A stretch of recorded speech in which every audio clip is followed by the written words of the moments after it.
இன்றைய தமிழ் சினிமாவில் கண்டென்ட் தான் மிக முக்கியம் எனவும், யோகி பாபு ரஜினி படத்தில் நடித்துக் கொண்டிருந்த சமயத்தில் நடிகர் உதயாவிற்காக அக்யூஸ்ட் படத்திற்காக கால்ஷீட் வழங்கினார் என கோவையில் அக்யூஸ்ட் படக்குழுவினர் தெரிவித்தனர்.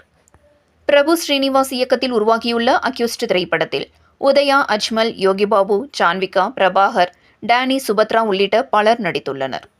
ஆகஸ்ட் 1ஆம் தேதி அக்யூஸ்ட் படம் வெளியாகியுள்ள நிலையில் இதுகுறித்த செய்தியாளர்கள் சந்திப்பு கோவை நவ இந்தியா பகுதியில் உள்ள தனியார் கல்லூரி வளாகத்தில் நடைபெற்றது. இதில் இயக்குனர் பிரபு ஸ்ரீனிவாஸ், நடிகர்கள் உதயா, அஜ்மல், நடிகை ஜான்விகா உள்ளிட்டோர் கலந்து கொண்டு கூறியதாவது: ஆக்ஷன் ஃபேமிலி என்டர்டெய்னராக தயாராகி இருக்கும் அக்யூஸ்ட் திரைப்படம் திரை ரசிகர்களுக்கு நல்ல விருந்தாக அமையும் எனவும், இந்த படத்தில் நடிகர் உதயாவின் கடுமையான உழைப்பை பார்க்க முடியும் என இயக்குனர் தெரிவித்தார். குறிப்பாக யோகி பாபு சூப்பர் ஸ்டார் ரஜினி படத்தில் நடித்துக் கொண்டிருந்த போது உதயாவிற்காக கால்ஷீட் ஒதுக்கி முழு ஒத்துழைப்பை வழங்கியதாக தெரிவித்தார். இன்றைய தமிழ் சினிமாவில் கண்டென்ட் மிக முக்கியம் எனவும், அண்மையில் வெளியாகி வெற்றிகரமாக ஓடியதற்கு கண்டென்ட் முக்கிய காரணம் என தெரிவித்தனர். அந்த வகையில் அக்யூஸ்ட் படத்தில் நல்ல ஒரு கண்டென்ட் இருப்பதாகவும், இது திரை ரசிகர்களை நிச்சயம் கவரும் என நம்பிக்கை தெரிவித்துள்ளனர்.